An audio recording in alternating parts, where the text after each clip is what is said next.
আসসালামু আলাইকুম আমার ভাইয়া পুরো আশা করি সবাই ভালো আছেন। আমি আলহামদুলিল্লাহ ভালো আছি। আজকে নতুন একটা ভিডিও নিয়ে আসলাম, আশা করি সবার ভালো লাগবে। আজকে আমি দোকানের মতো গোলগোল্লা বানানোর রেসিপি শেয়ার করতেছি, আশা করি সবার ভালো লাগবে। তো এইখানে আমি প্রথমে একটা বল নিয়েছি, তারপরে 1 কাপ পানি দিয়ে দিলাম, হালকা কুসুম কুসুম গরম পানি। 1 চামচ ইস্টি দিয়ে দিলাম, পরিমাণ মতো লবণ দিয়ে দিলাম, 1 চামচ চিনি দিয়ে দিলাম, 1 টেবিল চামচের মতো। এখন একটু ভালো করে মিক্স করে নিতেছি। একটু ভালো করে মিক্স করে তারপর এখানে আমি বাকি উপকরণ দিতেছি। তারপরে এখন আমি এই যে ময়দাটা দিয়ে দিলাম, 1 কাপ ময়দা নিয়েছি। আর এখানে 1 চা চামচ আমি গুঁড়া দুধ দিলাম, সামান্য একটু ফুড কালার দিলাম, অরেঞ্জ কালারটা। আর এখানে একটু 1 চামচের মতো আমি বেকিং পাউডার দিলাম। আর এটা কিন্তু একদম পারফেক্ট একটা ডো তৈরি করতে হবে, আর না হলে কিন্তু গোলগোলাটা ভালো হবে না। এই যে আপনারা দেখেই বুঝতেছেন এই যে গোলাটা কতটুকু ঘনত্ব হবে, বেশি ঘন হবে না, বেশি পাতলা হবে না, এই যে এরকম থাকবে।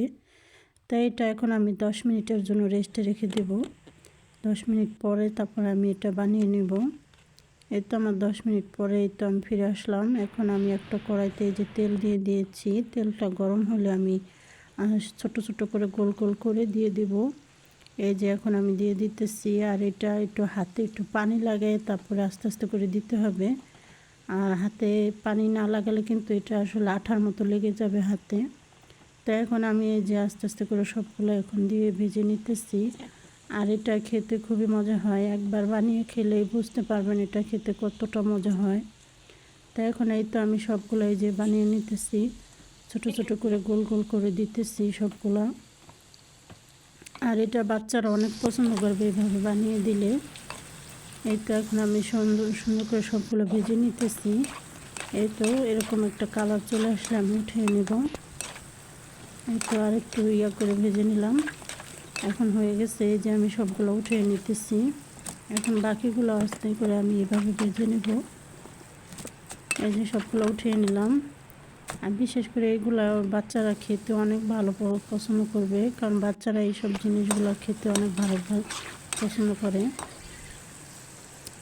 তাই এই তো আমি এখন বাকিগুলো ভেজে নিতেছি। এই যে সবগুলো এক এক করে ভেজে নিতেছি। এই তো আমি সবগুলো ভেজে নিতেছি। আর এটা জালটা বেশি হাই হিটে থাকবে না, এটা মিডিয়াম হিটে থাকবে। এই তো আমার সবগুলো ভাজা হয়ে গেছে। আর এটার গোলাটা একদম পারফেক্টভাবে করতে হবে, গোলাটা ভালো না হলে কিন্তু হবে না। তা আমি এই যে উপরে একটু কনডেন্স মিল্ক দিয়ে দিয়েছি যাতে খেতে আরও একটু ভালো লাগে। তাই কনডেন্স মিল্কটা দিলে দেখা যায় গোলগোলাটা খেতে আরও বেশি মজা হয়, তাই আমি উপরে দিয়ে দিয়েছি। সবাই ভালো থাকবেন। আসসালামু আলাইকুম।